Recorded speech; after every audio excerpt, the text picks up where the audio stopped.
Okay, and we are for a recorded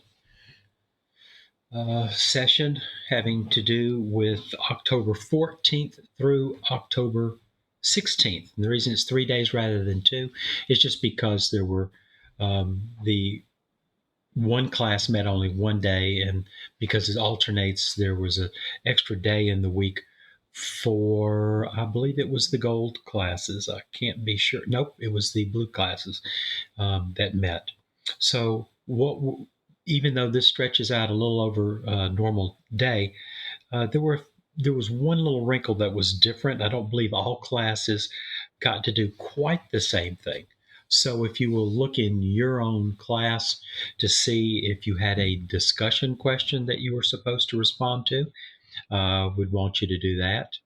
And one thing I know that we did in some classes and not others is we did get around to the videos of the of three things, and these weren't to take notes; they were just to get a little bit of a different viewpoint when you're seeing film of them. We saw we saw four short films. Each one was about 5 minutes. One was on Ellis Island. One was on the Tenement Museum that explained tenement life, and then two of them were on Central Park, so you could get a just a little better flavor understanding of how much there is to do in this park that was created by Frederick Olmsted. 843 acres of park in the center of New York. Okay, so like I said, there was a little variation between the classes, but the one thing that did not vary was the Let's Talk, and it had to do with city life. You'll recall from our previous classes, we talked about the new immigrants coming in um, from Ellis Island, from Angel Island, the nativist response. We had a number of things that we discussed about that. And then we followed that up with the um, what happened in the cities as a result of all these people coming in, not only the new immigrants, but also those coming from the countryside where machines are now taking over a lot of the farm jobs, the African Americans that are trying to escape racism and try to find jobs that just aren't available in the South. So they're going into the northern industrial cities. And then we also had, of course, because of the train tracks that were laid, those industries are now creating jobs in the cities. So those four reasons had were creating a big influx of people, and we were studying the growth of the cities population wise and what in the world that was doing for the population. And you'll recall that there were three problems there that we discussed. Um, One about what do you do where people live and work, and they created solutions to these problems. For that problem, they created skyscrapers. The other one was so many people on the streets. They were just jammed up because they weren't anticipating that many people. So, what did they do? They created mass transit, examples of that being subways, trolleys, elevated trains. We talked about that in depth. And then we also moved to okay, so now with the little time that these people do have for leisure time, what are they going to do? The cities didn't quite know what to do, but um, the solutions came from different people, I guess. Um, you had Central Park and other parks being created. You had an amusement park, completely different kind of park, like Coney Island, being invented and created, along with the rides that they had, like the roller coaster. Also, Joseph Pulitzer brought in um, color comics to his newspapers, and that really boosted newspapers and gave those folks uh, something to do with daily newspapers and department stores for shopping. So those are the things that were in that section, which leads us to today, city life. There were still other problems other than the ones that were fixed, that were solved in the last chapter. And this also revolves around the immigrants. So it's called city life, but really a better name for this section of the chapter is tenement life, because so much of what we're going to discuss here has to do with the problems of the tenements. So be ready. We know that the blue arrows represent information you do need to write down. So pause as needed. I won't be waiting for everyone to write down everything. Um, you've got the controls and you can pause as needed. So this will go much faster than it would in the class, although I am going to add information like I did in class as well in terms of talking it through. So let's begin.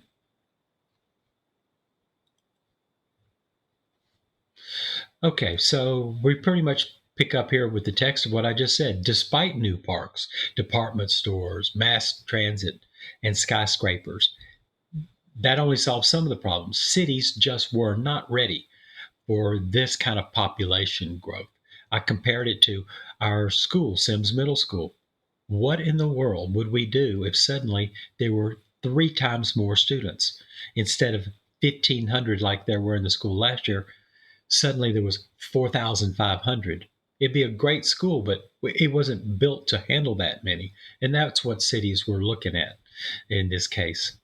And also, that meant there was a lack of affordable housing. One of the questions I posed in class is to take a look at the picture. We did a lot of discussing, just open class discussion of what we were seeing in the pictures, and I invite you to do the same. Notice all the clotheslines. They're connected to poles in between the buildings, and the clothes get out there on pulleys.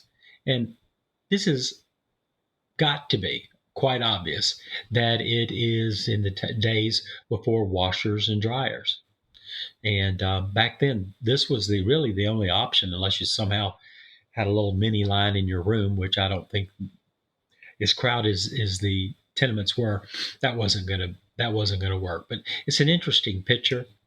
And the question I posed in class is if you know people in your own life that still use a clothesline, it's usually not because they have to. So why do they do it? And some of the answers that were received were things like, well, because they like how they smell in the fresh air. I'm not sure how fresh the air would have been in this kind of air polluted type cities, but that wasn't why they were doing it, right? So let's move on. Now you'll need to write Jacob Reese. You'll need to write this whole paragraph. Again, anytime there's a blue arrow, write all of that paragraph. We took a lot of time looking at this picture in which there's a guy up top on it looks like boards or something, and below him it looks like there's people. And sure enough, there's another person in bed up there with him. There are two or three below. So it looks like there's probably about five people living in this room. And when they wake up in the morning, they roll up these mattresses and try to live as best they can on like the couch or a chair that may be there. There's very little room. So when we're talking about unsafe, unsanitary, so much of it is because these rooms were not built for these number of people to live in. So it's really creating unsanitary conditions, not healthy at all, as we will soon find out. And take a look at this picture. Um, I guess if you've been to New Orleans or downtown Mobile, other cities, you've seen homeless people. But these are children, and yes, there's homeless children now. Um, But this is a picture. I guess I need to talk more about Jacob Reese because this is who you really need to know about here. He somehow got access not only outside but inside these tenements, and he was also a writer. Tell you what, let me just go back for a second. Oops. Yep. He was a journalist and photographer who became famous when he published the book that had these kind of photographs and the text that went with it. And it's really amazing because another question I posed to the class was, how many people do you think get to just walk into a tenement house back then and start taking pictures and interviewing people? It probably didn't happen very often. And so most people didn't know that these poor immigrants were living like this. They literally did not know until somebody named Jacob Reese came along, put it in a book, and published it. And by the way, how the other half lives, That's the name of his book. And I do plan on buying it for the class, although we will have moved on to other sections by the time the book comes in. But we're going to get that for the class to look at. Named Jacob Reese. You've got to know that. So back to this picture with these three children. The thing that caught my eye is not that they're asleep or maybe homeless, but look how dirty they are. Not just their clothes, but the legs, the arm, the neck on some of them. They're just pretty sad living conditions.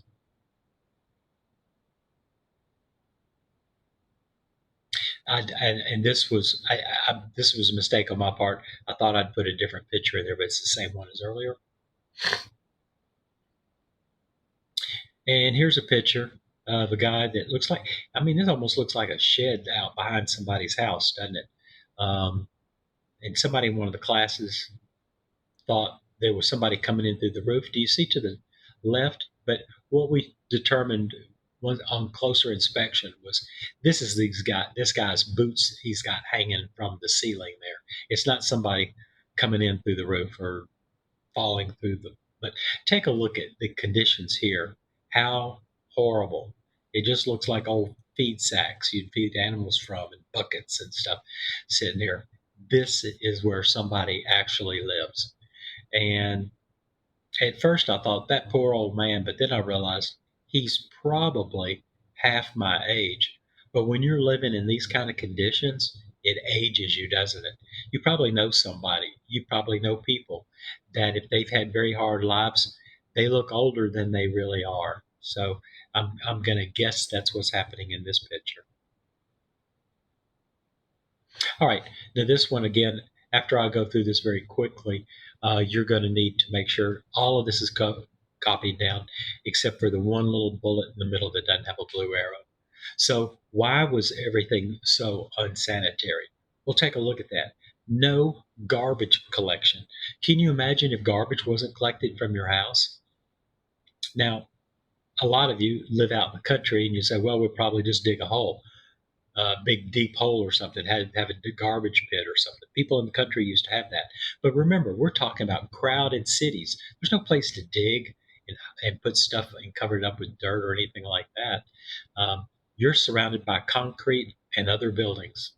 And obviously, they're not going to tolerate you dragging this through the streets to someplace like Central Park. So it was just dumped in front and to the side, to the back. And maybe some of it was hauled off to some places, but you know, not everybody did what they were supposed to do. So these were really filthy places that stunk. And look at that last little line there under no garbage collection. Garbage was even dumped in the rivers that they used for drinking water. And we're not going to go into it in as much detail as maybe I would like, but you can imagine that if they're dumping garbage in there, and the last bullet says no indoor plumbing, you can imagine there's some other things that usually go down the drains in bathrooms that were also going into those rivers that were used for drinking water. Now, that's just really, not only is it nasty and unsanitary, but it can kill you. Really deadly diseases from drinking from water like this that is so contaminated. So they didn't have running water or indoor plumbing. So those rooms that you were looking at the pictures, the reason you didn't really see a bathroom is because there wasn't one. Not until a little bit later when they had a tenement act. The New York State Tenement Act required indoor plumbing and running water. Did things like this get resolved? Very filthy. I'm going to move on to the next slide. So, with that kind of unhealthiness, particularly surrounding water, but also air, there were some really serious diseases like cholera. Cholera you get from drinking unsanitary water. Influenza you get from, a lot of times you get it from the air that you breathe. If it's stale, it's not fresh. Did you notice there weren't windows in some of those tenement houses? Some had them, some didn't. Imagine with no bathrooms, garbage potentially piling up. It's not taken out as often as it should be. And now no windows. There's no air conditioning and heating. That hasn't been invented yet. Now there is heating, but not central heating. Um, but so you get influenza that way. Tuberculosis, you get that from smelling stuff like smoke from the smokestacks. That's a disease of the lungs. There's other ways to get tuberculosis too. But anyhow, these diseases spread very quickly in these crowded neighborhoods. And the main thing I want you to know from this, because you're going to remember the diseases, but who was most at risk for serious diseases and death? Young children were most at risk. As I have said in others, remember you're copying the paragraph that has the blue, and the terms, the people's names, or anything else that you need to absolutely know, even at a higher level, is in yellow. So, young children is in yellow there. Um, it's different. It's the opposite of coronavirus, isn't it?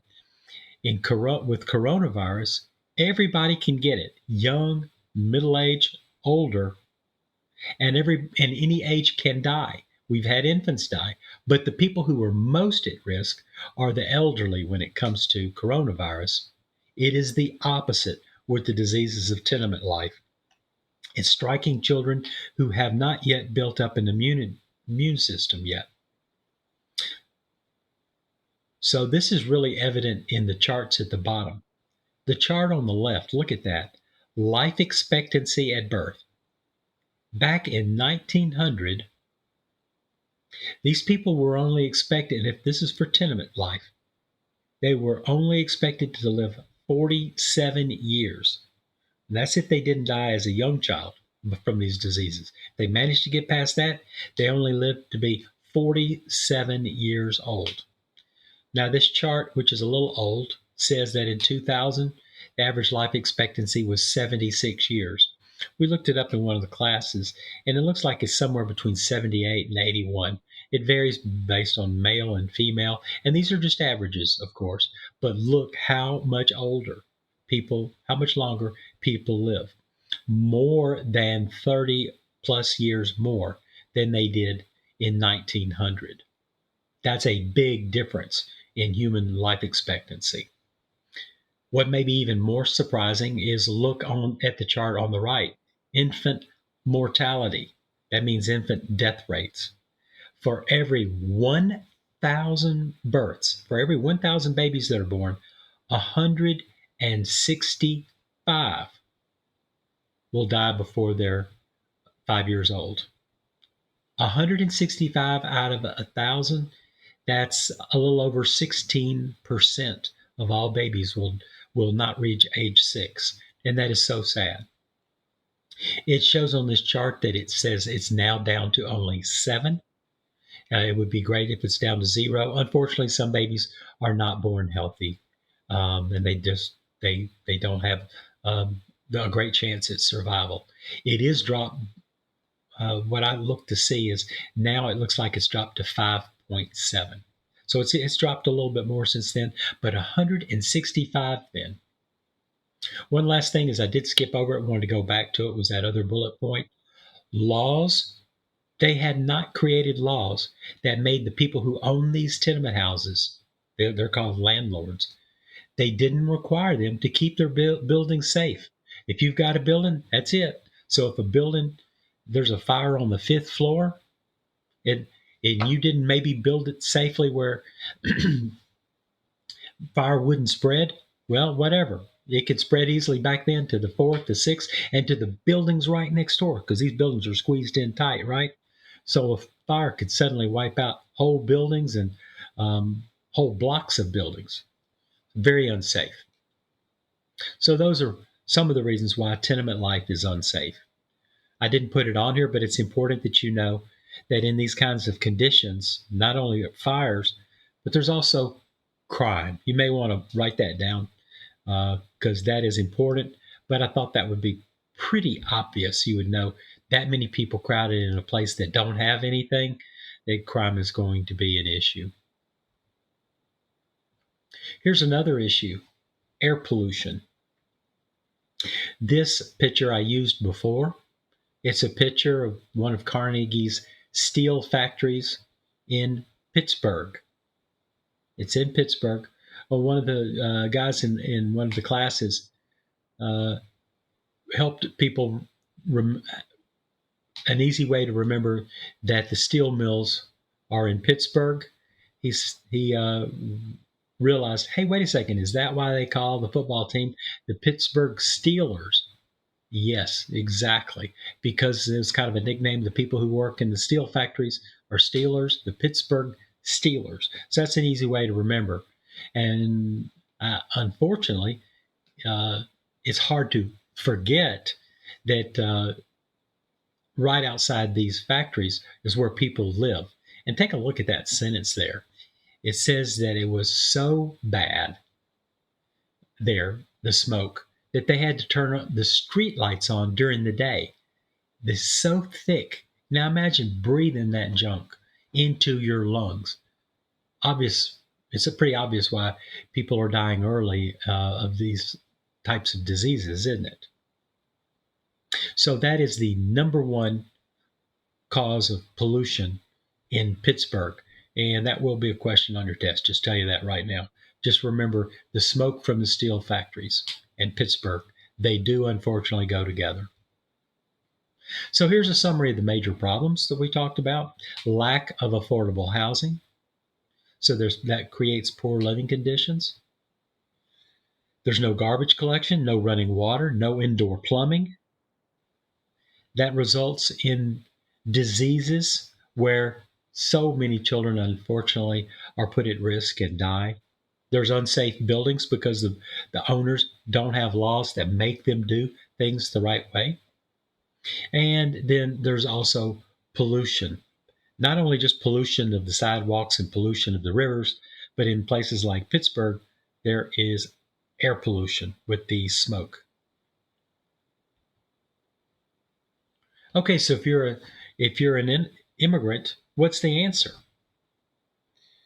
Is the answer moving to the country? Moving to the suburbs? Going back to the country you came from, maybe? Which of these would you think is the answer?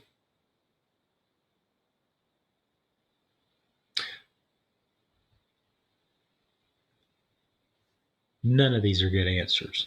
Remember, the people in the country, a lot of them are moving to the city because these new machines that are being created, some of them are for making farming easier, harvesting, planting. And so there's less jobs there than ever. There's no jobs or housing in the country. What about moving to the suburbs? If think about this, if they are crowding in to where there's 5, 6, 7 people squeezed into a little room because they can't afford having two rooms that way, so they're all crowded into one, there's no way they can a family can afford to move to the suburbs where they have to buy an entire house with a backyard and a front yard. And even if they could, we know mass transit goes out there, but mass transit does cost money. So even if you live out there, you'd now have to pay for tickets on the trolleys or subways or something to now get you into your job in the downtown area and then back home. So that's not an option. And then going back to the country you came from, absolutely not. Absolutely not. Because the problems you were escaping back there, they're still there. Those problems are still there.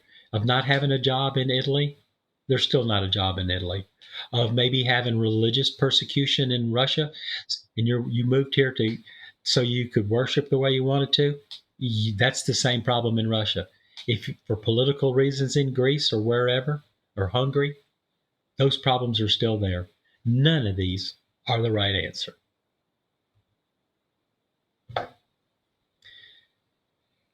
But fortunately, help is on the way. It's going to take years, but it's not going to take whole lifetimes. Help is on the way from several different directions. So let's discuss these. All right, so I put two arrows here. You do need to, now that I see it, you do need to copy down help source number one, city governments. You need to know who's providing what help. So, number one, city governments start helping. And here's the three things they do. I guess you could say it's two or you could say it's four, but here's the things they do. They built sewage plants.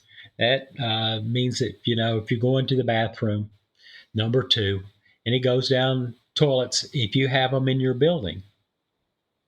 Now, if you're not in a tenement house, maybe you're in a nicer home and it went through pipes and you had plumbing in your house. But it's still, where did it go? Well, cities built sewage plants to treat that stuff that comes out of the toilets. They treat it and it gets safely taken and treated to where it does not, this is an important thing, to where it does not mix with water you might drink. And also at the same time, they're building systems that can filter and purify the water before it does come into buildings. Okay, so that helps out tremendously. This is probably, as far as I can think, this is probably the number one problem you would have back there, because you have to have clean drinking water. And if you're in, regardless of whether you're in tenements or other apartments, knowing that the sewage is going to be treated, at least when you do have indoor plumbing, it'll be taken care of. So those are two things city governments start doing. City governments start doing those things. And for the crime, they start hiring a lot more policemen. And to handle fires, they start hiring more firemen. And it's a good thing mass transit is now in effect, because now they can get down the streets with such fancy fire equipment is what they're standing on in this picture. You may want to pause and just look at some of these pictures. I'm going to go ahead and move on though. Here's a second source for help. You would think another photographer, what good can he do? Now, you're going to need to keep these straight. The first one that created the book and was a journalist, his name was Jacob Reese. Okay. This guy, Lawrence Weiler, he also got permission to go into these tenement houses and take pictures. And what happened was is apparently some people that were powerful enough, excuse me, saw his photographs and said, you need to put these in a museum. And if you've been to a museum exhibit that's temporary, kind of like at the Explorium, you know how they'll bring in a big exhibit and lots of people see it. Well, that's the kind of thing that happened with Lawrence Weiler. He had a museum exhibit for his photographs, and people they had no idea. Just like the people reading the book, they had no idea how bad it was, because they didn't go in these parts of town. And even if they did, they didn't know people, and they weren't going to just walk into strange buildings and say, "Hey, can I see what it looks like inside your apartment?" So when they saw this, it was like a whole new world. They couldn't believe it was right inside their own city. So he got helped in New York. Not only was laws for tenements in New York City, but it was in for to help out and uh, get help for the tenements in the entire state. So it's the New York State Tenement House Act. I know that's a lot of words, but it does make sense. It's a law for the tenement housing in the state of New York. New York State Tenement House. And look what it required. This law required buildings to have ventilation, like windows in the rooms, and it required running water. That means, okay, the people who own these buildings, you now have to have indoor plumbing going into these buildings. It's amazing they did not have that before then. So one photographer made that happen, made them allowed them to have plumbing through for running water and better ventilation. And the city, remember, is already cleaning up the water, and cleaning up the sewage. So now that this is passed, they are going to have plumbing with good water coming in and uh, a system in place to take out and dispose of the sewage in a good way. Very important guy is this guy's photography. And that's what we're looking at his photographs as we speak.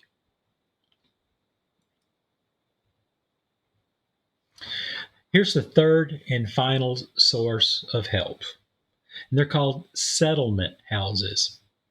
These, and here's how people in class really got the concept. Have you ever been to a boys and girls club? Even if you haven't, you probably know what they are. It's like a place they started out in poor neighborhoods in the cities, but now they're in a lot of places in the suburbs or whatever. And they are places for children to go, like the way we do Boys and Girls Club. It's a place to go after school for activities, right? To maybe get help with homework, to have recreational activities or social activities. um, well, now, if you keep that idea in mind, look at what it says a settlement house is. It seems awfully familiar, very similar to Boys and Girls Clubs. These are houses or neighborhood centers in poor areas in which children and sometimes adults could go to get help with education. They could have recreation activities, social activities. You see how this is similar to a Boys and Girls Club. These are actual houses that they go to. Okay. And the most famous one is called Hull House. You do need to know this. It's very famous, and the woman who created it, she's the one. I don't know if it's the first one, but it is the most famous one because she did it better than anybody else. Jane Addams in Chicago. And the way we remembered it in class is that when we see a picture of it, it kind of looks like the house in the Addams Family movie. If you've ever seen that or the TV show, if you use your imagination. So when you see it, it's Whole House, Jane Addams. And so it did help immigrants survive and inspired others. People that were interested in doing this, they would come from other cities to see how Whole House ran, and then they would take those ideas back and try to do that in other cities. And Jane Addams didn't mind. She wanted to help people. So if they took her ideas and helped people in Pittsburgh and Pennsylvania and Washington and Boston, she was more than happy for these other cities to come in and see how a Hull House worked. And so this is a picture of a settlement house in Philadelphia on the left. The picture on the right, I just want you to look at that picture and think about the pictures further back we've already looked at. Think about how dirty everything was, and then look here. And in the previous picture, too, you can go back on your own if you want to look. But look how clean everybody is. Look how clean the surroundings are, the clothes that they're wearing. It's just a really healthy environment. It almost looks like it's the opposite of what a tenement house would be. So it probably saved a lot of people's lives and gave them hope and gave them education, things that they needed. So there's the whole house on the right. And the picture on the left is an activity that's going on. It looks like they're painting. They've got easels. Even the ones on the floor working with each other, they've got paintbrushes in their hand. And then this this important woman here, she'll be on the test as well. She actually was an employee of Hull House too. Her name is Florence Kelly. When they say she was a reformer, that a reformer is somebody who tries to reform or change things. And what she tried to do was very similar to what the labor unions were trying to do. You remember how the labor unions were trying to get work hours cut, made them shorter, like with the Haymarket riot in Chicago? Well, she didn't go out in the streets and protest, not Florence Kelly. She made appointments and went to the lawmakers and she met with them. And sometimes people can be swayed that way better than with a protest. Sometimes others with a protest, but her way must have worked because look what Florence Kelly got done.